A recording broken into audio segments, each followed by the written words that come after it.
Hello everybody, welcome to a little update. Let's begin with the first film. Ahachi, A Dog's Tale. Heard a lot of sad thing about this movie. A lot of sad things about this film. Mostly what the premise of the film is Hachi is a very, very loyal dog and all that. And always comes and sees his master and all that when he comes back from the train station and everything.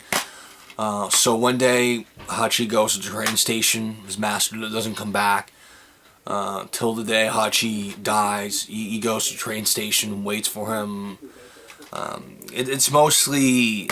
It actually reminds me of the episode of Futurama, which I cannot remember right now the name of the episode, but it's Fry's dog and all that at the pizzeria, just waiting for Fry, but he never comes. So really, really sad. I really love dogs. So one film I probably would recommend to a lot of you guys that look and probably feels like this, which Hachi haven't seen yet. I'm probably gonna put a DVD in the DVD player probably this weekend or something like that. But I want to watch something, some other stuff tonight. So yeah. Weeds season 4. I have all 3 other seasons of this. Heard after season 5, it really goes downhill. So I don't know.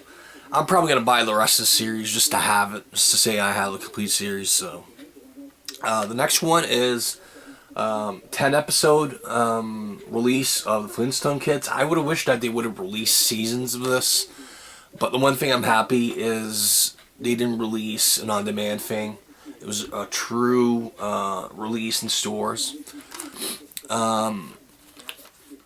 I do think this was originally released on NBC. I do think before NBC became a teen network and all that in the late 80s, early 90s. So yeah, NBC had the Smurfs. Yeah, I do think you had the Snorks and all sorts of amazing cartoons. For a lot of you guys out there that don't know, the Snorks is an on-demand thing and all that at Warner Brothers store, or even Amazon. You can buy it, but it's gonna cost you an arm and leg, like 30 some bucks, like close to 40 bucks for one fucking season. It's not even an original one. It's a bootleg, but it's legal, but it's a DVD-R. What is also awesome about this is I do own, okay, a little spit on my DVD, but anyways, I do own the McDonald's toys of this that they released in those days, which is really interesting. They're sealed, mint, and packaged. I actually bought them years ago when I wasn't too much of a DVD collector. I mostly collected a lot of rare McDonald's toys and all that. What is really weird about this is you didn't get a lot of I don't really remember a lot of black characters in the Flintstone universe and all that. It's really awesome that they actually have different type of people and all that. So yeah. Back in the 60s, 50s and 60s, pretty much there was a lot of racial tensions. Mostly, pretty sure that is mostly the reason why we didn't see a lot of black characters in those days. So yeah, but it's probably, and I have to be honest, mostly a lot of TV shows that I like are a lot of black comedians. Family Matters, The Jeffersons. The list goes on and on and on. So compared to what black comedians are today, black comedians, in my opinion, are a joke. Basically because companies, corporations pretend like black people are worth jack squat and all that. But probably some of the funniest people out there are black comedians, man. Some of the funniest fucking people. And it's really a shame that a lot of black comedy has become fart jokes and swear jokes and a lot of this shit. But I do remember like Eddie Murphy, the late great Bernie Mac, a lot of these great comedians, man, were amazing black comedians. So it's just really, I'm gonna leave it there. I'm doing a DVD update talking about black people, but anyways, I do love black comedians. So Adventure Time, the complete third season, loved this season. The one episode that really shocked me was Fiona and Cake. Really, like, I don't know. I don't know if they're gonna bring Fiona and Cake in season 4. I just hope, because I don't know. It's really different. It's really awesome. Just cannot wait until season 4. What happens at the end of the season, all that, just to see what they do. And what happens to Jake and a lot of characters. So yeah. Okay, the next one is probably one of my top 20 favorite animated TV series of all time, Inspector Gadget. And the funny thing is these two right there. These two scenes right there are from season 2. And it's really weird. Could it be? Yeah, it is season 2. Because Gadget has it has like a black raincoat. So, yeah. But this one is from the first season. The first season was pretty damn long. Like, I don't remember how many episodes, but there was a lot of episodes in season 1. I never knew that. Inspector Gadget's last case, 90-minute special. So, I do think that there is a special feature on this. The original creators of Inspector Gadget talk about the series and everything. But the one thing is I have to say is I really ashamed that Don Adams, the late great Don Adams, died years ago. I would have loved to have had him just talk about Inspector Gadget and what he thought about the films and everything. They're really god-awful films. Really, mostly a lot of what wasn't a film was not Inspector Gadget, in my opinion. I do know that when you change certain medium and all that, from TV to movie, you change a lot, but I don't know, just to me it was dumbed down to a certain point and all that. It's just, I don't know, it's really frustrating sometimes to actually go see a movie and what the hell am I watching? Like, yeah. Next one is Benny Hill, Tame Years, from 69 to 89. So yeah, a lot of special features in this. Bonus documentary, The World's Greatest Clown, the Benny Hill Cheeky Challenge Trivia Quiz, number 1 to 6, liner notes, DVD insert booklet, Benny Hill Laughter and Controversy, episode of A&E's award-winning series biography, Eddie and August, featurettes, I Was a Hills Angel, Off the Record, and Hills Angels in Conversation. So I have no clue what that is. I mostly just got into Benny Hill when I bought this a one day deal on Amazon.ca. So just kind of wait to actually pop this in my PlayStation. Now we're gonna go to the DVDs are done. Now we're gonna go to Blu-ray. When I mean Blu-ray, I'm going Blu-ray nuts right now. I have a lot of Blu-rays here, so The first one is Return to Class of Nukem High. You have the Cretans. You have Kevin the Duck. You have all sorts of goodies in this film, which I'm not going to say because I don't want to spoil it too much, but it actually brings back a lot of the grossness that what trauma used to be and all that. The two things that I really pisses me off about this is there's no intro from the legendary man himself, Lloyd Kaufman, and there's no 40, 50, probably an hour documentary about the film and all that, the making of the film. Really pisses me off that they didn't do that. I don't know if they're gonna combine the two films together and release an ultimate edition of it, but if they do, I'm actually fucking buying it because really love the ending. Really actually makes you want to see the second one. We're probably not going to get it until 2015. So yeah. I do not. If a lot of you guys out there do know when the film is going to be released in Cannes, at the Cannes festival and all that in Paris, France, I think. Okay, next one is a film that I really truly enjoyed. Babe, the original Babe. I really need to get Babe Pig in the City, but the making Babe is probably one of the most pitiful making of I've ever seen in my entire life.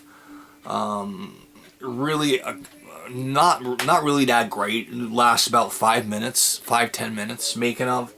They technically they just show you how they make the animal's mouth move and everything. It's not what I want to see. I want to see a lot of the animals, a lot of the actors and all that talking and stuff. But yeah, I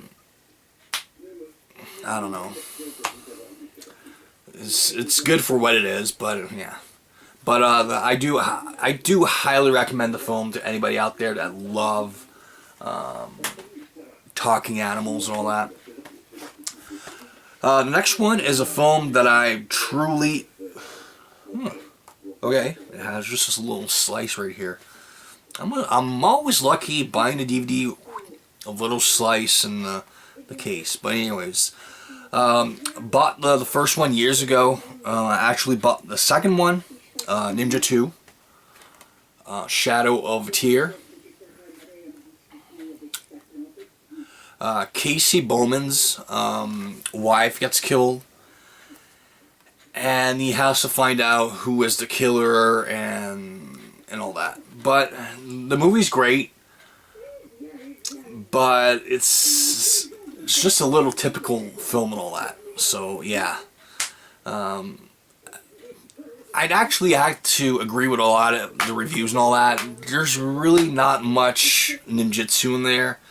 It's pretty much just fighting and stuff, just, I don't know, just doing moves and shit. But yeah, it's probably the original ninja movies and all that from the 80s, which I should buy. But this was really awesome, really loved it. But yeah, it's not the greatest movie ever made, but it's still interesting. Still kick-ass, still really awesome. This is gonna go later. Okay. Do own the original Stallone film on DVD, but heard a lot of good things about this. Never read the original graphic novel or just comic, but Dread. I don't like 3D and all that, but it's the only version they have, so yeah.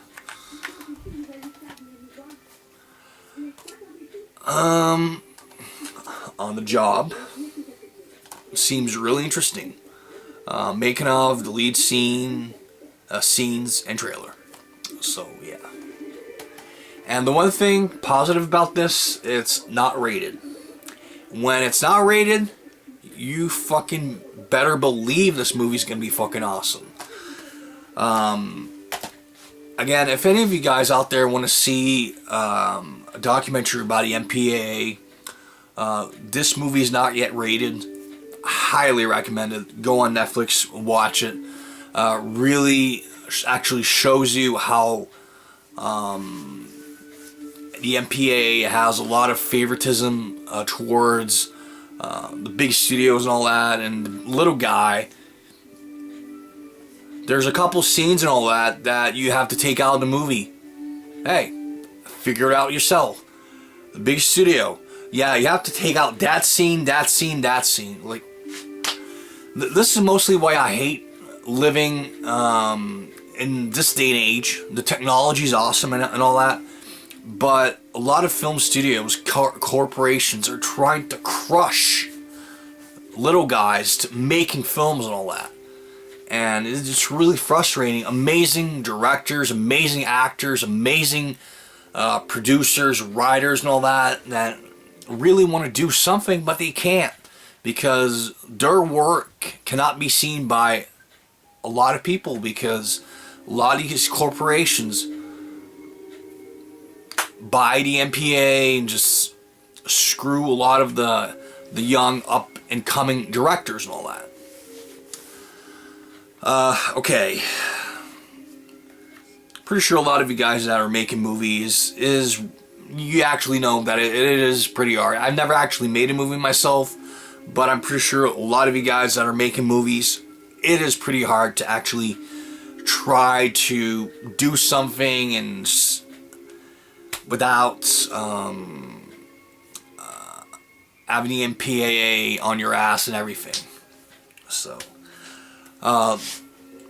Die Another Day, War, Vanity Fair, Staten Island, Friday Night Lights, and The Express. This one I do own on DVD, so I'm probably going to get rid of it at one point. If I can find it. I have so much stuff everywhere, and it's really... Blackbeard, little pirate film. Dang it. Okay.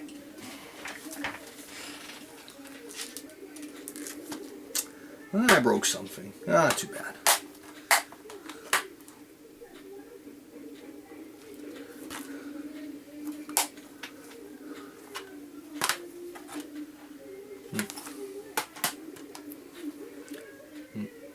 Not too bad.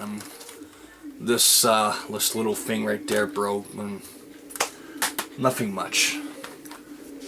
Little cheap cases that accidentally fall on the fucking floor and they break. You have to buy a new one. But yeah. Straight Talk. I do think that's my first Dolly Parton film. So yeah. Make sure nothing else falls on dang floor. Scenes from a mall.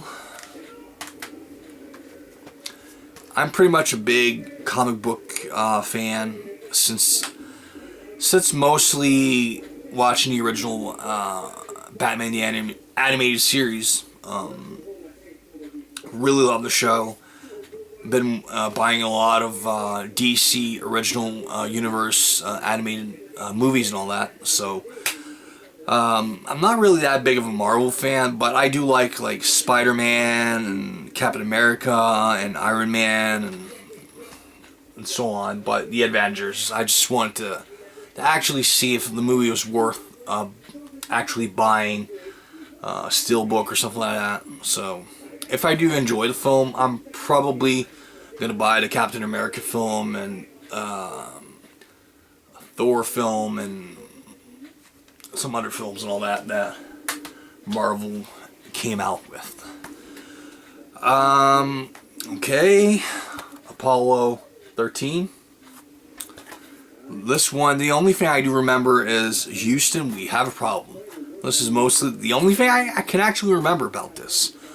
But I do think one of the greatest, my top two favorite all-time films of Tom Hanks has to be Forrest Gump and The Green Mile. You cannot go wrong with those two movies. It's amazing, amazing films. The next one, Airport, the 100th anniversary Universal collection. Nothing really much in extras, just 100 years of Universal, the 70s, 100 years of Universal, the lot, and a trailer.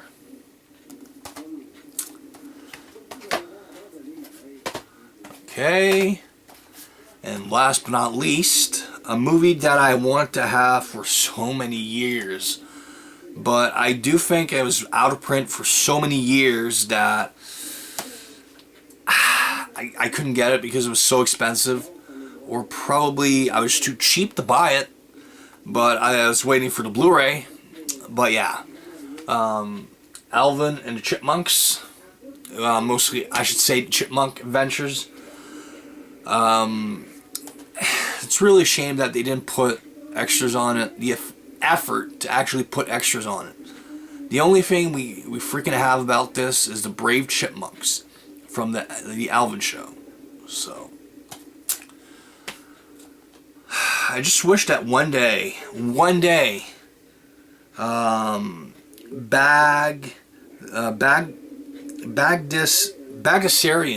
Bagdasarian, the company that created or produced or whatever the Chipmunks and all that, actually do release the complete series of the original Chipmunk series and all that from the 60s, and then release, was there any, yeah, I do think there's a series in the 60s, or mostly movies. No, yeah, the original series in the 60s, and then release the series from the 80s. Because I'm pretty sure that they cannot imagine how much money they can make just releasing individual seasons or just an entire box set of it. It would be amazing. But it's really a shame. They're making too much money just selling individual episodes and all that. Just I don't know, just to screw fans over. I don't know. But yeah, it's actually awesome to have the Chipmunk Adventures on Blu-ray now. My first Chipmunk Adventure version I ever bought. Never bought it on DVD. Never bought it on VHS. So yeah, pretty awesome. Yeah, just looking at a lot of the pictures. But anyways, everybody, this is pretty much what I have to say about a lot of the stuff that I've gotten the last several weeks and all that, probably months. If any of you guys do have comments, questions, or whatsoever, please do say in the bottom. Good day.